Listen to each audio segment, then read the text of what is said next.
Welcome to the Playably Podcast, where we dive into the art and science of gamification, customer engagement, and driving conversion. Whether you're an e-commerce brand, a marketing innovator, or just curious about the future of interactive experiences, you're in the right place. At Playably, we specialize in turning passive audiences into active customers through shoppable games and playable experiences that transform how brands connect with their customers. Thanks for listening. And we're back with another episode of the Playably Podcast. Today, we are talking about ads, specifically brand advertising in game, and been something that has been tried over and over again, long sought after. There's so many people that play games, and brands want their money, but they can't get it. So joining me today is our CEO and founder, Playably, John Chang. Welcome, John. Hey, thanks, Kajal. And so everyone knows you obviously as the CEO and founder of Playably, but they might not know why you are extra qualified to talk about this topic. So I'd love for you to dive into your background. Yeah, so in a previous life before founding Playably, I was at a company called Unity, where I ran analytics and AI for basically what is a game engine. And a game engine is what video game developers use to build and develop their games. So everything from Flappy Birds to Call of Duty Mobile was built on our platform. And at one point, I think the number was 60 or 70% of all mobile games in the world was built on the Unity platform. We had the opportunity to not only work with all those game developers, but also see their data. And then in addition to that, we helped develop Unity Ads, which became a multiple $1 billion a year business, placing ads within games. And for the most part, and the large part, those ads were for other games. So you would advertise Call of Duty in a Flappy Birds ad, and that was obviously quite lucrative. And it was the starting point of that ad network. I think where this conversation dovetails is that the Holy Grail, where the real money, so to speak, in the advertising world, was obviously from brands. Nike, Gucci, Walmart, all those people, as you're saying, Kajal, wanted to access game players and said, hey, let's meet them where they are and let's put ads into games. And as I think we'll discuss, that was the Holy Grail that was never found in the 10 years that we spent looking for it. And I think a lot of brands were able to walk that middle line of, I remember Disney being a big customer, and because they had Disney games, they were able to push into that side of things, but not so much for the products.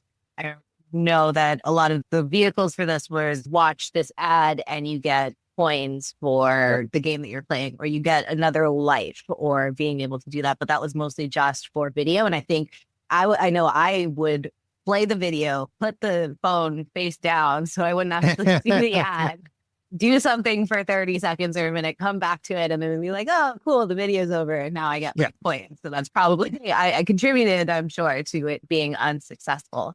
But why do so many brands really struggle to make in-game advertising work? Yeah, it's very natural that they would want to access this audience, like we've discussed, right? It's often younger audiences that are coveted by these brands doing an activity in which they are highly engaged and you have their attention. There's very few forms of media in which that's true, especially today, where you can grab a consumer for hours at a time and have them completely focused on that form of media. In the earliest days, brands would see that and go, wow, okay, let me sponsor a billboard within a game. There's product placement. And with product placement in TV, as with games, it's very hard to measure and it's very unclear as to what the impact was. So from there, it moved to a place where we wanted to drive direct results. Like you're saying, incentivized video, incredibly powerful form of media, but where the rubber meets the road is you watch the video, but often you would then, if you're so incented, to download the game or perform some action. And while people were willing to try other games, that they would see ads for, they would never, and to a very small margin, ever consume or be interested or act upon a brand ad. The behavior that you had towards the ad was more commonplace than not. People were so zoned into the game that it didn't even register what was being shown to them. They were so focused on getting the tokens or the points or whatever it is that you could have shown them anything and they wouldn't have cared. It wouldn't have mattered. And they wouldn't have done anything about it because they were in the zone. So Well, I didn't want to leave my game too. they didn't want to leave your Oh, man, game. I'm about to win the next level after trying for the 50th time. Yeah. Yeah. And when you are in the gaming mindset, when you're playing a game, that's what you're trying to achieve, right? And this artificial third-party ingestion of a brand message just was never well received. Even everything from hardcore games to the Candy Crushes and the hyper-casual games of the world, none of the brand ads have ever proven effective in those environments. To your point, it's because they're zoned and locked in on achieving the level or doing what they're trying to do, and you provide a speed bump rather than a message of any value. I totally forgot until you mentioned it, but the big story that everyone remembers is the Mountain Dew couch from Second Life, where it was like the branded Mountain Dew couch. Everybody wanted it. I think it resold for a bunch of money. Yeah. But I don't know that it even necessarily moved the needle for Mountain Dew. I don't think I've had a Mountain Dew besides the Bob Taco Bell Mountain Dews. I don't know, since it was like 10 or something. Yeah. But I'm sure I'm not the target demographic. But what can be done better? How can it be done better? What's really interesting is that the direction that advertising then started to take was building the products in deeper into the game experience itself, right? And when it became more native, actually it did become more effective, right? So if you're in a virtual world and you get the Nike shoes versus the generic shoes, and those shoes run faster, and to your point, achieve the level better. Wow, I'm now connecting Nike with better performance, even virtually, that when I go shopping for shoes, that connection still exists. So that actually is the one form of brand advertising that I would argue has been not only effective, but uniquely accessing a part of the consumer that wasn't accessible before, right? So building brands into Fortnite, that has become actually quite lucrative for Fortnite and for Roblox, these kind of meta games where bringing in brand attributes that actually benefit the player. That now you're aligned, right? Now you're in a place where actually I'm happy to see the Nike shoes and want them for my character. And maybe they make me look better. Maybe I'm run faster. Maybe they're waterproof, whatever it might be. Those attributes are things that connection I make in my mind is much deeper than if I had just seen an ad in a newspaper. So that has been great. The problem is it's completely unscalable. Building that into Roblox, into a game, is very expensive because you're changing gameplay, you're changing attributes, you're changing a lot of different things, and they're one-off. And so they're custom builds, and it becomes a QA nightmare on the back end. Can you do it at a scale, and can a brand pay enough to make it worth it to that game developer? Yes, absolutely. I know brands that are paying millions of dollars to be in these places, and the developers take that money. You're accessing a very limited number of game players, though, by definition, just for these biggest games which have those types of attributes. And you're missing out on the other 3 billion people who play games, because putting it into just your regular game is not something that's going to happen, nor the developer had the ability to do that, right? So that was something at Unity we could never solve. And I know we talked about NFTs or crypto, there are like different ways to potentially ingest that type of content more generically into games. It's a good vision, but it hasn't happened. And to date, it's because it's too expensive, too one-off, and frankly, game developers can't be bothered to do it, right? And I think a lot of game developers want to protect their game. Yes. Because it's similar to the Nintendo Switch. They had the amiibos where you would buy the thing, the special character. but they never had the branded. It's Nintendo, it's Japan, and they're only trying to make enough money and not necessarily make all the money while they could have. It's fascinating as a tangent. Game developers are they're fascinating in that even at Unity, we're going, hey, you can make more money by doing X. But they begin, no, I'm a storyteller. I'm here to express my art, right? And that often is in conflict to what we're talking about here, advertising, right? That's not a part of their vision. Access to inventory, it being very expensive, and the consumer mindset, I think all those things work against brand advertising when it comes to games. And so that's brands injecting themselves into other games. Yeah. But at Playably, we obviously help brands make their own games. What is the difference there? What we thought in the insight that we had as a team was really if you flip the dynamic on its head and you start with the fact that actually, yeah, people do love to play. People love to interact. People love the back and forth. People love dynamic risk environments or whatever it might be. But if they're not in the mindset of hardcore gaming, but they're in the mindset of shopping.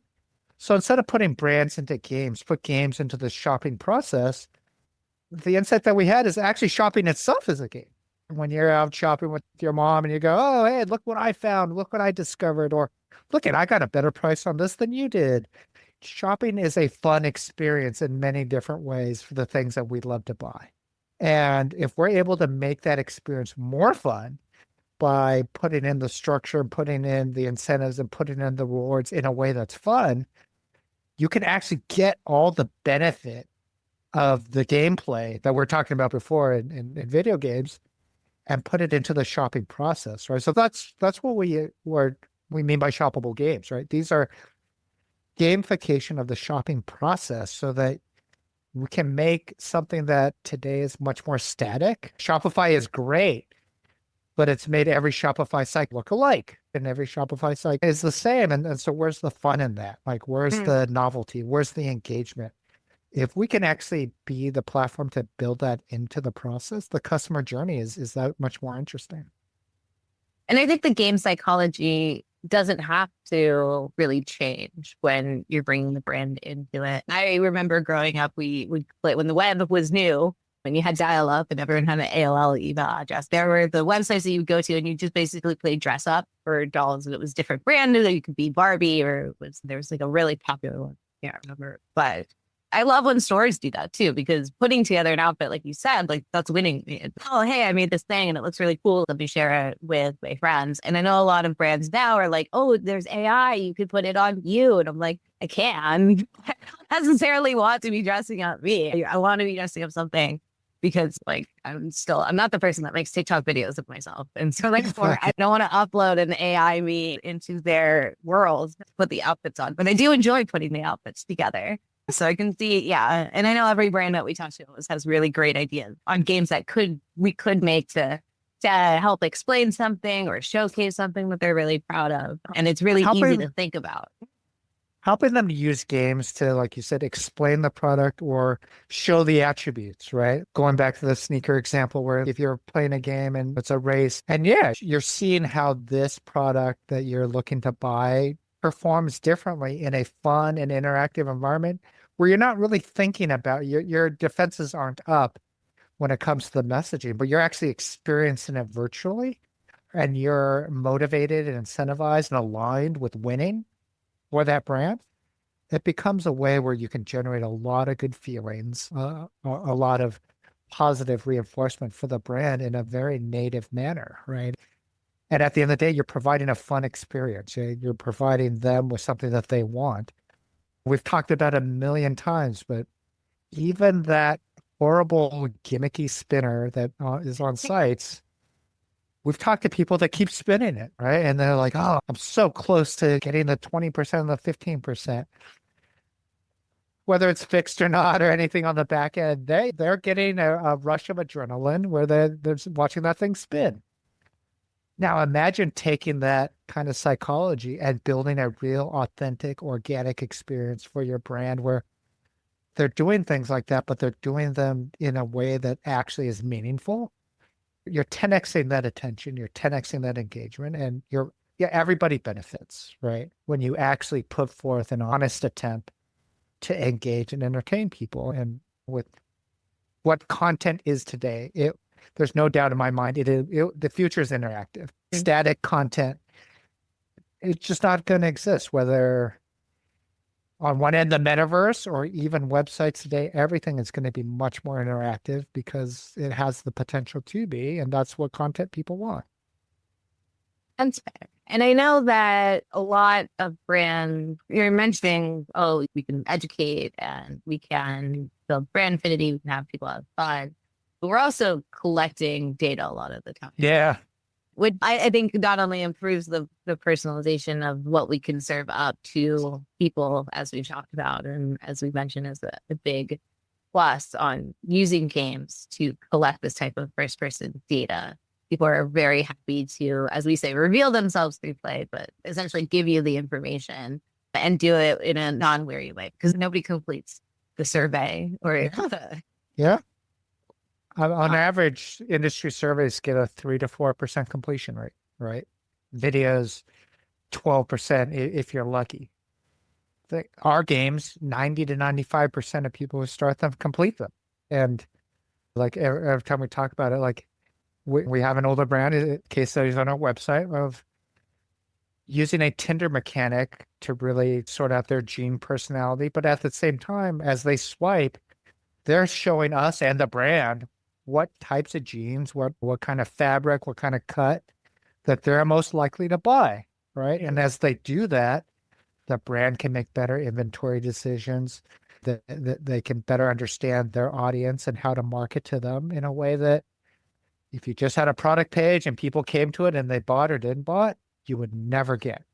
And it's that interactivity, it's that gameplay, it's that engagement of the audience that benefits you because not only do you sell them something, but in the future, you'll be serving them better because you'll understand them better. Yeah. And we've also talked a million times, there's going to be less access to that data in the future from third parties. So you're going to have to generate it, quote unquote, yourself. The best way to do that is by interacting on a authentic and honest manner with your audience to get them to share what they want about themselves. One final thing about games that's come up recently that we're starting to see now is that games as a driver of SEO, because that engagement is so authentic and because that engagement is so deep, we're seeing our brands rank higher for SEO across multiple dimensions because that usefulness of the site is amplified by the fact that people are spending time going deeper, but engaging. Right? Everything we are measuring is engagement, and the ancillary benefits, whether SEO or even in ads, I think is finally we're bringing us around to brands don't need to go into games. Games need to go into brands, and that is the crux of it. It's a natural fit. And it's not nearly as hard as I think people might think it is. Because yes, it's hard to build a game, but obviously we are a resource for those brands, but I want to say that it's not the hardest thing in the world to be able to, if you know what you're doing. We just released our app, which allows brands to download the app and essentially get a game live on their page. You can be live within a day, right? Live within a day. Yeah. And it's more simple. I think we just offer the customization on branding and the customization on like the colors or something that you use and the products that you obviously include in the games. And there's a finite number that you can choose from or what type of game. Obviously, we can build you more custom games, but I think that it's as Unity democratized gaming to developers. We're over here democratizing gaming for brands. And because we come from Unity and we come from actual game development, I think we came from a very strong perspective on what games should be in brands. We do believe, and we have empathy for games in that they should be authentic and works of art and storytelling. And we did not come from the perspective of, can we build a better spinner, right? Can we fool and trick people into doing something? That is not the ethos of our team and brand. And we wanted to really put forth the fact that if you actually make the investment into building something that is real, that the long-term benefits would be there.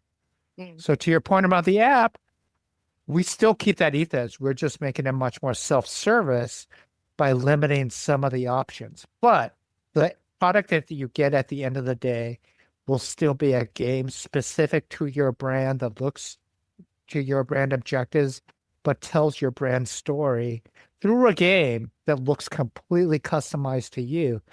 We're just making it faster and cheaper to get there so that more brands, you're right, where it's about democratizing this capability, where we still work with the biggest brands and do a lot of custom development for them and multiple levels and all those things are awesome and we love, but we want every brand to be able to get this. And if they can swap out their spinner for something that they're proud of and excited by, I think we've won. I think we've done something that benefits both them and their customers and something we're very proud of.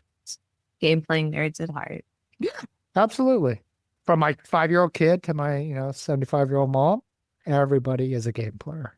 I just bought my son, he's almost 3. I bought him this like Paw Patrol Leapfrog game. It clicks into the HDMI on the TV and then has its own controller. And there's 12 different games he plays all of them. But he's learning how to use the controller, which is amazing because he makes scary. me play with him otherwise.